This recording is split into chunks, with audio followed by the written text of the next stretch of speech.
What is Shilajit? And should you include it in your testosterone protocols or your longevity protocols? There is a lot of information out there and a lot of people saying some great things about it. And what I want to know is, are they just full of Shilajit? Or maybe after I look into it, I want to be full of Shilajit. So that's what this video is about. In fact, I'm going to be completely honest and say I do not have clinical experience to share with you about Shilajit. I'm gaining it right now. And I almost always want to make sure that I'm not just looking at research, but I'm also pulling from clinical experience. So I'm going to do that by talking to individuals I know who have had a lot of clinical experience with it. And I'm going to share with you who those people are. And then after that, I get my own experience and theirs. I'll share with you what I think in its entirety. But for now, let's just look into see whether or not it's worth actually exploring and being something that we should invest some time into. And I think you might be encouraged the more we look at what I've found so far. So far, let's start with this. Let's start with this Cleveland Clinic article on it, on a quick introduction to Shilajit. And this is written by a gentleman who is a medical doctor and has his master's in public health, Dr. Robert Saper. So interesting that he points out that there are 11 possible benefits of Shilajit. Okay, I'm encouraged. Let's look a little bit further here. He talks about it containing fulvic acid, which has been shown to have a number of possible health benefits. We don't know entirely enough about that yet. But he also says it may promote longevity. It may prevent cognitive decline. It may improve fertility. It may reduce inflammation. It may support immune health, help fight off viruses, help fight off cancer. It may support bone health, prevent iron deficiency anemia, and it may relieve stress. Wow. So far, it's already sounding like it's everything it could possibly be. Now, here's where I'm interested in this. This is something that has been used for thousands of years in Ayurvedic medicine. And anytime we learn of something that has had that depth of historical applications, we really should give it some respect and look into it a little bit deeper. So let's look at this Science Direct article that talks a little bit about the historical aspects of Shilajit. They're talking about how it has been used for more than 3,000 years for the prevention and treatment of many ailments, such as arthritis, diabetes, hypertension, loss of cognition, immune dysfunction, and allergies. And it also talks about up here being something that has multiple herbo-mineral and bioactive principles. That's kind of cool because we don't want to just know that something works. We want to know why it works. And so this is what's going to keep us looking deeper into whether or not we should put this in our own bodies, is whether or not we understand a little bit about what it's actually doing. And what this article is saying is that it exerts several physiological and pharmacological actions, many things that would affect your acetylcholine levels, things that would be antioxidant, anti-dyslipidemic, anti-aging, anti-hyperglycemic, anti-inflammatory, adaptogenic, antibacterial. It goes on and on and on. So again, I'm already encouraged, but this video is specifically about testosterone for now. So let's take a look at any research that may encourage us to think about it for a testosterone protocol.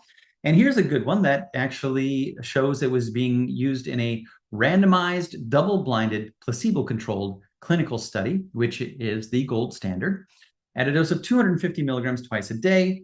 And after 90 days, it revealed it has a significant increase in total testosterone and free testosterone compared with the placebo. All right. So we've got some great encouraging data here that says it's worth trying to get some more experience with it.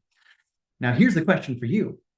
Maybe this should actually be something as a longevity nutrient more than just testosterone. And I want to hear from you whether or not you think I should do more on that, because this next research article really dives deep into giving us a greater understanding of many aspects of what it's doing for us.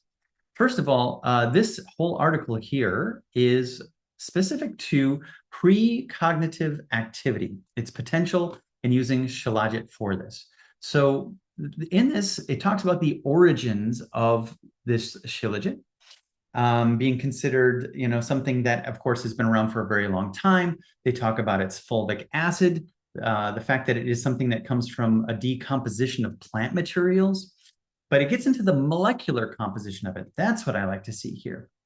talks about how there's some selenium and other minerals that are found in this, but also these humic substances and fulvic acids. And as we go down to the bottom here, it does point out for anti-aging, it does have that antioxidant effect and the anti-inflammatory effect, which is fantastic for your health. Of course, you want to have as much of that as you can, but also a memory enhancer and an anti-aggregator of the tau proteins.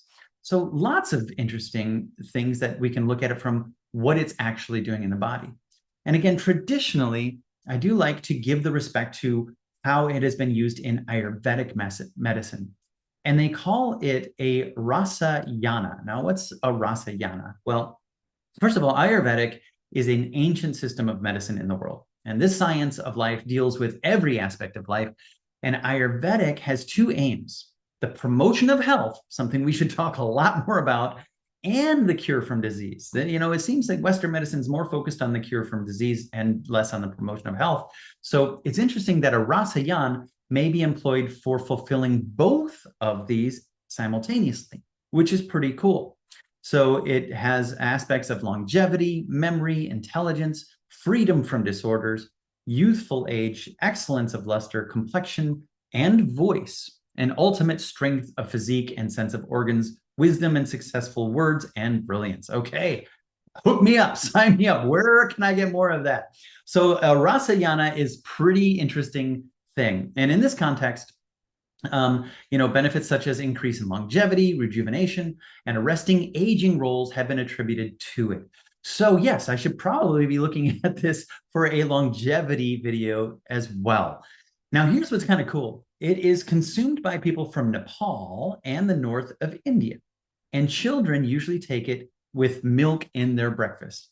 The Sherpas claim to have Shilajit as a part of their diet. This made me think about a really cool individual named Nims. I don't know if you guys have heard of this guy yet, but if you want to be inspired as to what the human body can possibly do, I started to think that possibly, as I looked at this, the secret of Nims is maybe a portion of his secret is Shilajit.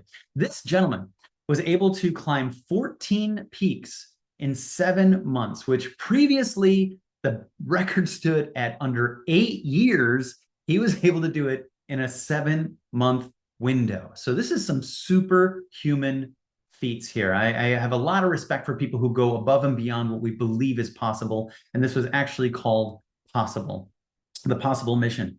And he went through the death zone in all these mountains, and maybe Shilajit was a part of that. So just something to think about.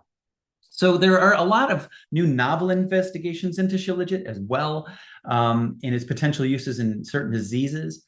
So a lot of these different things, specifically cognitive and memory enhancer, I'm going to look more into that for myself and for everybody I'm working with. Antifungal properties, that can also be something that can be contributing to so many different things. And its ability to interact positively with other drugs. So that's interesting. Now look at this, protective properties in high altitudes. Well, we just talked about Nims. Perhaps that's a piece of it. And I just want to get into, there are some potential risks with it, but if we get down, and those potential risks would be things like possible presence of mycotoxins and heavy metals. If you're getting a bad source for it, I think that's the biggest piece there. But when you get to conclusions of this article, they do say it is a potent and very safe dietary supplement, potentially able to prevent several diseases, and its main medical application now appears to come from its actions and the benefits of cognition, and potentially as a supplement to prevent Alzheimer's disease. Okay, so definitely I'm going to be adding this to the longevity list. I'm going to be talking about it in terms of mental longevity and doing a much deeper dive and having great questions for these practitioners that I'm going to be meeting with, who are going to be sharing with me their experience. So one of those individuals who I've been lucky enough to get set up to meet is this gentleman named Donnie Yance, or Donald Yance. And for decades, he actually has been using a lot of these types of remedies like Shilajit. He's a clinician, he's a researcher, he's a master herbalist, and a certified nutritionist. And luckily next month, I do have time scheduled to sit down and really get deep into his clinical experience with this specifically, because he produced a product that has it in it called Botanibel. And he puts a Shilajit in it and cordyceps and a couple other herbs that I'm going to look forward to learning more and doing a deeper dive on that. So if you are looking for a way to integrate it, this might be the one. I can't say specifically yet because I don't have the clinical experience to back that up. But I look forward to giving you more information about this and a lot that I'm certain I'm going to learn from this gentleman, because he has obviously a great deal of experience and a great story. And I love this quote from him. Many people ask the question, why am I here? Instead, you should ask, I am here, so what am I to do about it? I love this. I love his whole view on health. And of course, that goes back to what we were talking about Ayurvedics, that it's about having an aspect that gives you vitality and things that take away things that are taking away your vitality at the same time.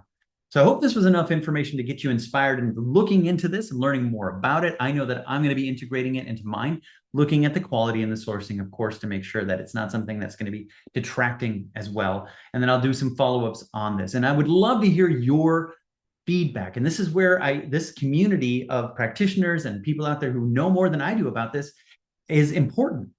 Please leave in the comments below your experience with it. Clinicians, please leave in your comments below what you know about it and why you've gone to this and when you think of using Shilajit and why. I think this is something that is exciting, and there's a lot of possibilities for the future. So together, hopefully we can really integrate this into what's going to help us have longevity in many aspects of our life. And specifically for our male vitality, I want to learn more about what and how that's working for all of you. So thank you for watching these videos. Thank you for being a part of this community. And please give me some feedback to know whether or not this is everything that you wanted to know about in this video. And if there is something more, I'll make sure I cover it in the next one. Have a good one.